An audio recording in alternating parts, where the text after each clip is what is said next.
बिस्मिल्लाहिर्रहमानिर्रहीम, अस्सलाम वालेकुम नाज़रीन, मैं हूं कंबर सैदी। प्रोग्राम देख रहे हैं आप डिबेट एट 8। नाज़रीन, ओपोजिशन अभी तक ये इब्हाम क्लियर करने में नाकाम रही है कि उसने करना क्या है, कब करना है, क्या टाइमलाइन होगी, एहतजाज किस तरह से तरतीब दिया जाएगा। इमरान खान साहब ने तो ईद के बाद की कॉल दी, लेकिन ओपोजिशन जमातें जो हैं वो पीटीआई के साथ अपने तहफ़्फ़ुज़ात का इजहार कर रही हैं। पीटीआई तो चाहती है कि सबको साथ लेकर चले, लेकिन इमरान खान साहब के रवैये पे भी बात हो रही है और शाहिद खाकान अब्बासी कहते हैं कि इमरान खान साहब को अपना रवैया तब्दील करना चाहिए।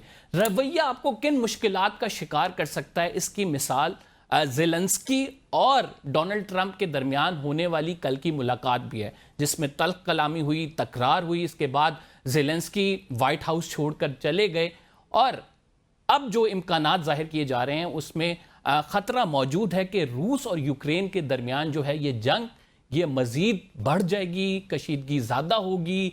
जो इम्कानात जाहिर किए जा रहे थे कि इन दोनों के दरमियान कोई अमन मुआहिदा हो जाएगा, ये जंग ख़त्म हो जाएगी, वो कम होते नज़र आ रहे हैं। वाइट हाउस की इस मीटिंग में जो रवैये और तल्ख लहजा इख्तियार किया गया कि इसको क्या नुकसानात होंगे, ये हम आज प्रोग्राम में डिस्कस करेंगे। पहले वाइट हाउस में हुआ क्या, आपको वो सुनवाते हैं। Your country is in big trouble. I know. You're not winning. You're not winning this.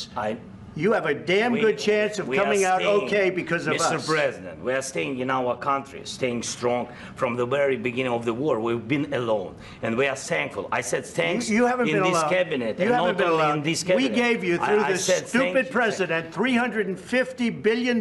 You voted we gave for you your military president. equipment, You and you voted men for are your brave, president. but they had to use our military. Yes. What about if you didn't have our military equipment, you invited if me you to didn't have our military equipment, this war would have been over in 2 weeks.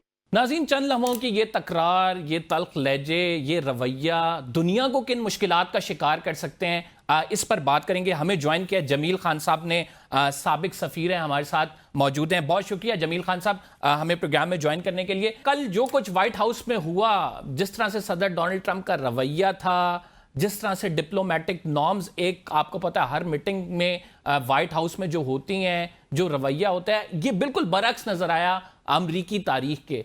क्या वजूहात हो सकती हैं और किन नुकसानात का बाइस हो सकता है ये रवैया?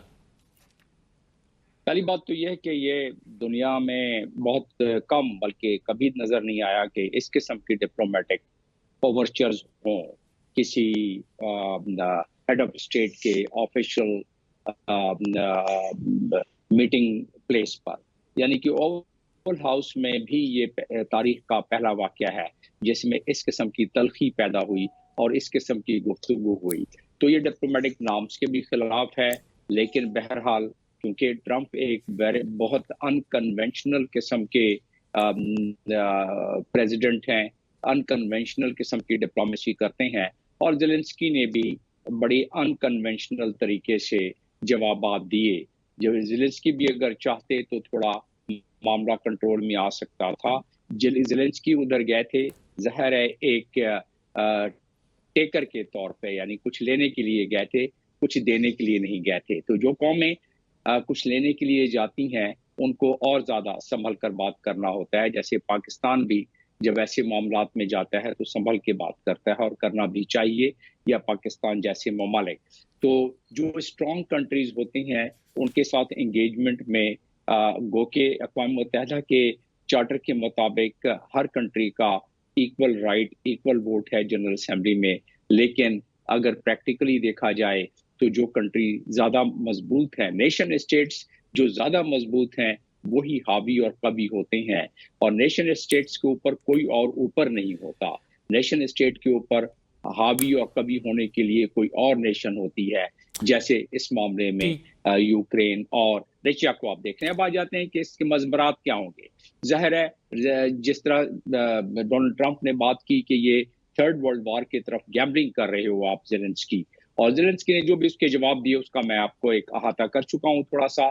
लेकिन इसके मजबरात ये होंगे कि अमेरिका पर ट्रस्ट का लेवल कम होता जाएगा उसके एलाइज के तरफ से, यानी कि यूरोप हो गया, यानी कि नेटो मेंबर्स हो गए, यानी कि ऑस्ट्रेलिया हो गया, इंडिया हो गया, फिलीपीन हो गया, और बाकी एलाइज जो हो गए। एक तो ट्रस्ट लेवल का, और दूसरा उनके दोस्त फिर ये सोचेंगे कि भाई कितना रिलाय करना चाहिए और कितना नहीं करना चाहिए। अमेरिका की फॉरेन पॉलिसी की खूबसूरती ये रही है कि उसने कोशिश की है कि उसका ट्रस्ट बरकरार रहे अपने एलाइज के लिए। तो ये आपकी बात Credibility बिल्कुल पे दुरुस्त है कि ट्रस्ट तो किसी ना किसी लेवल तक शटर किया ही है, लेकिन अमेरिका की जो जारहाना पॉलिसीज हैं, खसूसन डोनाल्ड ट्रंप के आने के बाद जिस तरह से वो ऐलानात कर रहे हैं, जिस तरह से वो इकदामात ले रहे हैं, आप समझते हैं कि अमेरिका के लिए भी और पूरी दुनिया के लिए भी एक खतरे का बाइस है? अरे देखिए, इसके दो पहलू हैं। इसका पहला पहलू तो बड़ा मस्बत पहलू था, जिसके तहत डोनाल्ड ट्रंप ने ये सिलसिला शुरू किया था, लेकिन बावकार कौमें, चाहे उनके 40,000 अफराद यूक्रेन के मारे गए हैं, लेकिन बड़े बावकार तरीके से वो अपना मुद्दा पेश कर रहे थे यूक्रेन के प्रेसिडेंट के किस तरह रशिया ने ज्यादती की है। रशिया ने ज्यादती की है या न की है, वो तो एक दूसरा चैप्टर हो जाता है। इंटरनेशनल कानून के मुताबिक रशिया के साथ कितनी ज्यादती हुई है वो एक और चैप्टर हो जाता है। लेकिन बात हम कर रहे हैं कि हाँ, एक बावकार कौम के तौर पर वो प्रेसिडेंट अपनी गुफ्तगू को पेश कर रहे थे। लेकिन यस, ये अगर पीस टॉक्स जिस अंदाज में कन्वीन की है अमेरिका ने ताकत के बलबूते पर, और जिस धमकी आमेज तरीके से इसका गो के पीस तो होना ही होना है, क्योंकि पीस अगर ना हो तो ज़ेलेंस्की जैसा मुल्क, जिस तरह के प्रेसिडेंट ट्रंप कह रहे हैं कि या तो अपने मुल्क से हाथ धो बैठो, ये हकीकत है कि अगर यूरोप और अमेरिका हाथ खींच जाए तो यूक्रेन को जो है निगला जा सकता है रशिया की तरफ से।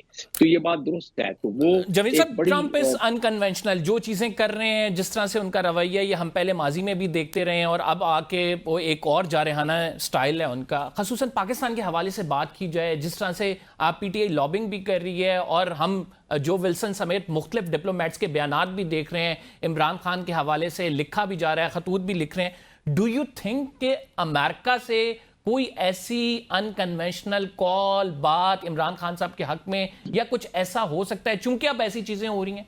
अमेरिका के लिए अफराद इंपॉर्टेंट नहीं है, अमेरिका के लिए उनका फॉरेन पॉलिसी के अहदाफ इंपॉर्टेंट है। अमेरिका के लिए किसी मुल्क का प्राइम मिनिस्टर इंपॉर्टेंट नहीं है। अमेरिका के लिए उनके अहदाफ, किसी भी शख्स यहाँ पाकिस्तान में, उन्हें पता है कि इस्टेब्लिशमेंट मजबूत है, यानी कि आर्मी, मिलिट्री, चाहे वो गल्फ कंट्रीज हों या अमेरिका हो, उसको पता है कि पेंटागन का हमेशा राब्ता हमारे फौज से रहा है। और अमेरिका का भी आपने देखा होगा कि जब भी कोई अहम कलीदी शख्स आता है तो एस्टैब्लिशमेंट को विजिट करता है। You are not hopeful about Imran Khan, मतलब उनकी, इमरान खान साहब के लिए कोई रिलीफ का इम्कान नहीं है? देखिए, वहाँ काफी सारे कांग्रेसमैन इस पे कोशिश कर रहे हैं। ये अगर उनके दिमाग में आ गया ट्रंप के, तो कोई बईद नहीं है कि ट्रंप इस पर बात कर लें। लेकिन इस वक्त तक ये प्रायोरिटी नजर नहीं आ रही, जैसा कि तो की जा रही थी एक हल्के के तरफ से, और ये कैंपेन के दौरान भी यही तवक्को की जा रही थी कि डोनाल्ड ट्रंप आएंगे और दूसरे दिन वो प्रेशर डालना शुरू कर देंगे। ऐसा नहीं हुआ, और ऐसा होता हुआ मुस्तकबिल करीब में नजर नहीं आ रहा है, क्योंकि प्रेशर जारी है और किसी वक्त भी रंग ला सकता है। ठीक, बहुत बहुत शुक्रिया। जमील खान साहब हमारे साथ मौजूद थे, अपनी राय का इजहार कर रहे थे। नाज़रीन, सा ब्रेक लेना है, we will be right back after this short break. Pakistani politics पे बात करेंगे।